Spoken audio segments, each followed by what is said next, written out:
మీకు భయం లేకపోతే మీరు మొత్తం జగన్మోహన్ రెడ్డి గారి ముఖం చూసి సినిమా ఓటేస్తారు అనుకుంటే మీరు ఎందుకండి భయపడుతున్నారు? మీరు ఎందుకండి మీరు పవన్ కళ్యాణ్ గారు చంద్రబాబు గారు కలిస్తే భయపడతారు? వాళ్ళిద్దరూ కలిసి 175 నుంచి ఉంటారంటే కలబడతారు, మేము ఒంటరిగా ఉంటాం. మీరు ఒంటరిగానే వస్తారు, మీ వెనకాల ఎవరు రారు.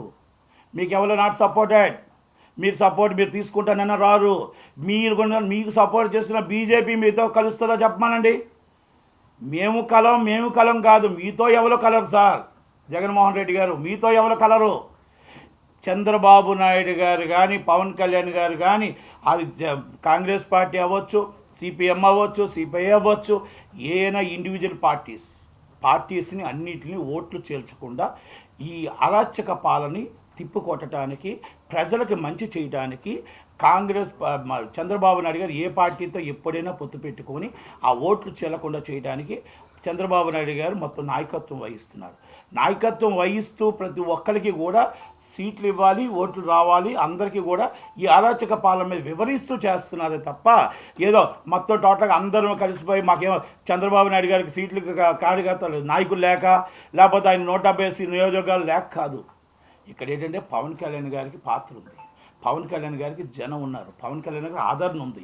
అలాగే అందరినీ కలుపుకొని ఇక్కడ మీది ఓట్లు చీల్చేసి మీరు సింగిల్గా గెలుద్దాం అని అనుకున్న మీ దాన్ని జనాలు తిరస్కరించారు. కాబట్టి చంద్రబాబు నాయుడు ఆలోచన జనాల్లోకి వెళ్తుంది. మీరు నిన్న ఒకటి ఒప్పుకున్నారు, ఓటమిని ఒప్పుకున్నారు ఫస్ట్ టైం. నేను మొన్నటిదాకా నేను గెలుస్తాం 175 సీట్లు అన్నారు. గెలకపోతే అన్న రేంజ్కి మీరు ఎప్పుడైతే ఒక ఇంటర్వ్యూలో వచ్చారో, గెలలేకపోతే అనేది ఎప్పుడైతే మీరు అంటే ఓటమిని ఒప్పుకున్నట్టే జగన్మోహన్ రెడ్డి గారు. అలాగే సజ్జల రామకృష్ణారెడ్డి గారు ఉలుక్కుపడుతున్నాడు. ఆయన షర్మిలా గారు ఏదో ఏపీకి వస్తే ఆమె ఉలుక్కుపడుతున్నారు, ఆమె నిజం చెప్తే ఉలుక్కుపడుతున్నారు. మళ్ళా నేను ఏదో మా న్యూస్లో చూసా, మా బాబాయిని నేను కాంగ్రెస్ పార్టీ నా మీద నించోబెట్టింది, బాబాయ్ మినిస్టర్ అయ్యాడు, బాబాయ్ మీ మీద ఓడిపోయాడు, బాబాయ్ చనిపోయాడు. కానీ బాబాయ్ చనిపోయిన తర్వాత బాబాయ్ కేసు మన 2019 నుంచి ఇప్పుడు దాకా ఎవరు చంపారో చెప్పలేని పరిస్థితుల్లో ఈ ఆంధ్రప్రదేశ్ పోలీస్ డిపార్ట్మెంట్ ఉంది. నాట్ ఓన్లీ పోలీస్ డిపార్ట్మెంట్ తెలుసు జగన్మోహన్ రెడ్డి గారు ఉన్నారని చెప్పొచ్చు దీంట్లో. ఎందుకంటే ఆల్రెడీ 2019లో చనిపోయినప్పుడు ఎవరు చంపారో అన్నీ తెలుసు.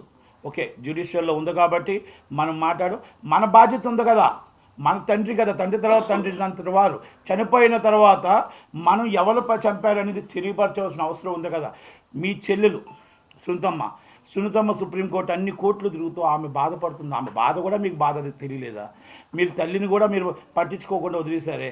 మీరు రోజు మీ చెల్లె సరిమలమ్మే మీకోసం మీరు వదిలిన బాణమే ఈరోజు మీకోసం నిజాలు చెప్తుంటే పట్టించుకోలేక ఎవరెవరి మీద సోషల్ మీడియాలో ఇష్టం వచ్చినట్టు తిట్టేస్తున్నారే.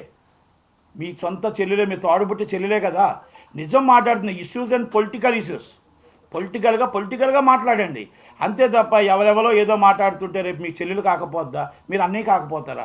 ఇస్ ద పొలిటికల్గా ఆమె కాంగ్రెస్ పార్టీలో ఉంది, మీరు వైసీపీలో ఉన్నారు కనుక ఆడవాళ్ళకి మీరు ఎంత గౌరవిస్తారో మీ చెల్లెలకి ఇచ్చిన గౌరవమే అర్థమవుతుంది, మీ తల్లిగారికి ఇచ్చిన గౌరవమే అర్థమవుతుంది, మీ చెల్లెల తర్వాత చెల్లెలు సునీతమ్మకి ఇచ్చిన గౌరవమే అర్థమవుతుంది.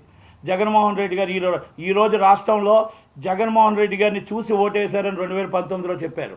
ఎస్, జగన్మోహన్ రెడ్డి గారిని చూసి ఓటేయండి, నన్ను చూసి ఓటేయండి అనేటప్పుడు మీరు ఓట్లు మార్పులు ఎందుకు, ఇవన్నీ ఎందుకు మీకు మార్పులు?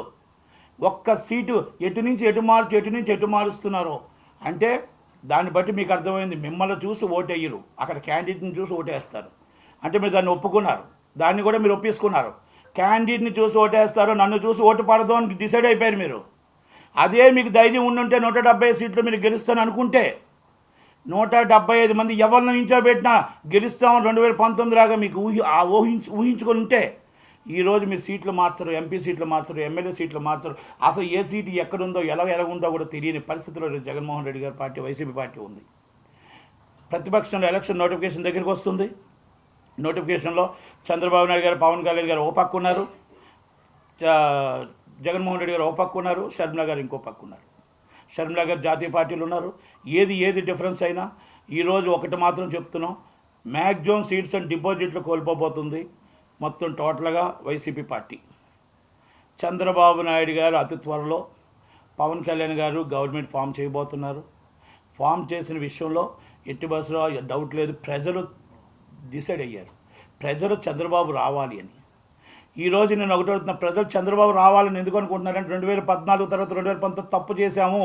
ఎస్, ఈరోజు అమరావతి 35,000 ఎకరాలు మేము ఇచ్చి, ఆ 35,000 ఎకరాల్లో మేము చంద్రబాబు గారిని నమ్మి మేము 35,000 ఎకరాలు ఇస్తే మా దాంట్లో రోడ్లు వేశారు, మా దాంట్లో బిల్డింగ్లు కట్టారు, మా దాంట్లో సెక్రటరీ కట్టారు, మా దాంట్లో అసెంబ్లీ కట్టారు, మా దాంట్లో వచ్చి అదే రోడ్డు మీద మా రోడ్డు మీద మా మీద నుంచి వెళ్తున్నట్టు బాధ అనిపిస్తుంది.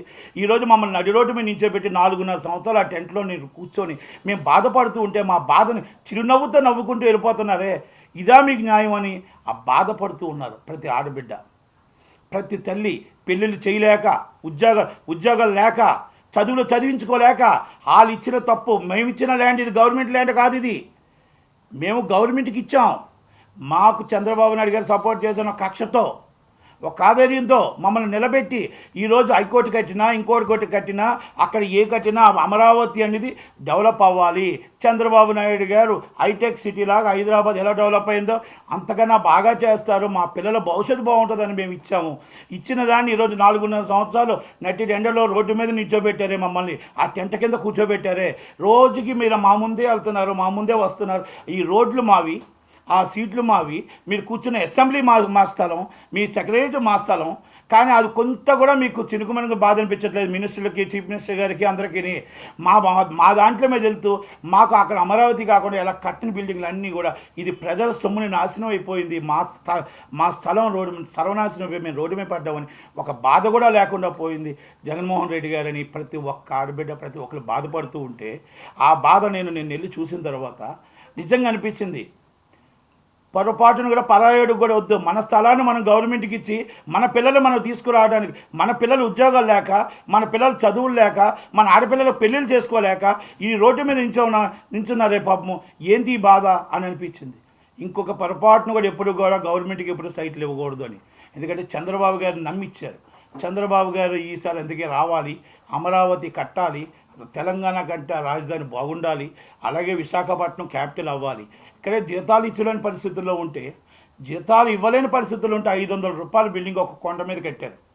ఆ కొండ ఎదురుకుంటే ఇంకో కొండ ఉంది, అదే రామానాయుడు స్టూడియో, దాన్ని ఆఫీస్ కిందకు పెట్టారు. అదే సుప్రీంకోర్టు స్టే ఇచ్చింది, జ్యుడిషియల్లో ఉంది.